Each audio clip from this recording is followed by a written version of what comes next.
Hi guys, it's Miss Burns back with lesson 14 assignment. This is going to look a little bit different because this is called like a research project. So research means to look for the information. So we're going to look for some of this information.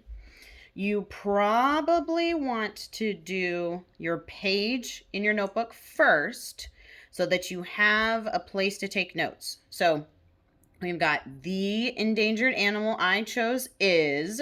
So you're going to choose an endangered animal. I've got a list for you. And then we've got it lives in the blank ecosystem. So where does it live? And then I've got a simple four-corner organizer at the bottom of my paper. You can do it on another piece of paper if that works. I've got needs met. So how does this animal get its needs met? Food, water, air, space, shelter. So endangered means that there's not really a lot of them left. There could be, only a few left. So if I go down this page a little bit, you're going to see this picture of North Carolina. There's also a link here. But if you click the picture of North Carolina, it's going to take you to this place. It says Endangered and Threatened Species of North Carolina. So I thought it would be cool to just look at animals in North Carolina. So here are lists of the animals. So we've got mammals, birds, reptiles and amphibians, fish, insects, mussels and snails, so like slugs and snails and stuff, and plants. So you can see that they're blue, so it means they're a link. All you have to do is click on it. So let me make this a little bigger so you can see a little better. I'm going to say mammals are pretty cool. So I am going to choose red wolf right here because we're the wolves. So I'm going to click red wolf. And what it does is it's going to take me to a bunch of information about red wolves. So remember, I am looking for my endangered animal. I chose red wolf. I am looking for what ecosystem it lives in and how it gets food, water, air, space, and shelter. I'm going to go back. Where do I need to go? There we go. So red wolf. This says range, Eastern North Carolina. Eastern North Carolina. I'm pretty sure that's the coast. Oh, that's just an ad. So if I keep going down, it gives me information about the species, gives me some great pictures, red wolves in North Carolina, appearance, so what do they look like, habitat, habitat, it tells me where they're found. Red wolves in the late 1970s, so way before Miss Burns was born. Red wolves in the wild were found only in southeastern Texas and southwestern Louisiana. Well, wait a second, I thought they were in North Carolina.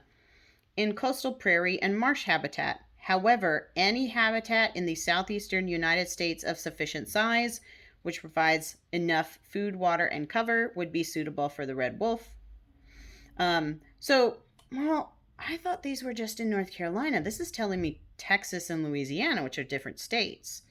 But it is saying coastal prairie and marsh habitat. So coastal prairie is like, flatlands kind of, and marsh habitat. So definitely in like, definitely I'm going to say by the coast.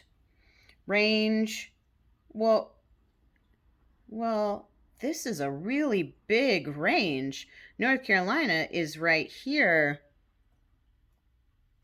What?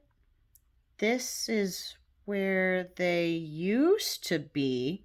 This says historic range. They used to be all over here, and then what is this? Is source population? A source is where you get something. And then right here it says experimental population.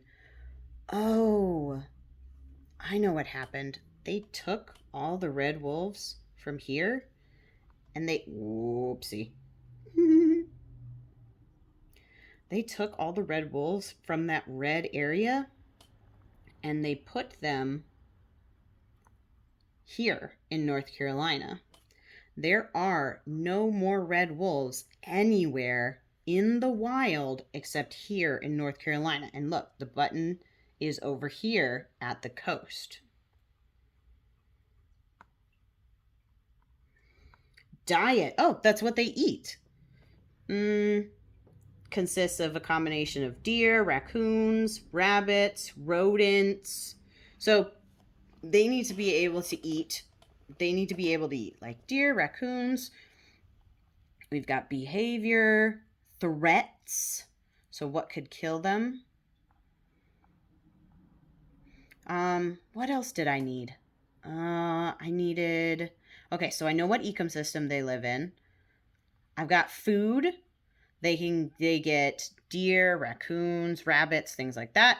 Water. Well, they live by the ocean. There's plenty of water down there. Air. Well, if they're out in the wild, they're getting their air. Space and shelter. Well, this bit of North Carolina has a lot of space. Let's see. Where was I? Here it is. So I've kind of found a lot of the information that I need. Tomorrow, I might need to go back here, but I'll have the link for you again. But I did want to tell you guys one of the reasons why I chose red wolves just to use as my example to share with you is because, like I said, the only red wolves in the wild right now are in North Carolina. Let's see. So this experimental population that's over in eastern North Carolina by the coast means that humans are putting wolves there as an experiment to see if they can help red wolves not be endangered anymore. There is only 20, an estimated 20 wolves that live free in the wild over there. Guys, we only have 20 kids like in our class. So think about that. If my class was a bunch of wolves, that's the only amount of wolves that are over there in North Carolina. There's only 20. I know that there are some wolves also in like zoos and places. Let me see if I can find how many. I think there's like 50 or 60. Oh, here's a better map of the coast where they are. I think there's maybe 50 or 60 red wolves also in zoos and things. But guys, red wolves are like almost extinct. They are almost completely gone, and that makes me really sad because y'all know I love wolves, and they're just really awesome. I mean, look at that. How could you not love that face? Okay, guys. So this is gonna cross 2 days. So I'll say again, I think what you need to do is to write this first so that you have the notes. Then you're going to go here and choose an animal. And you're going to get some notes about that animal. Don't have to write a lot. Like, I've already given you sentence starters here, so it's just a couple words. And then this is a graphic organizer, so you don't really need complete sentences. So it seems like a lot, but it's not going to be too bad. And then tomorrow is humans can help my endangered animal by. So you're thinking about what can we do to help your endangered animal. But that's tomorrow. Don't worry about that too much today. Okay? All right. I'll see you tomorrow. Bye-bye.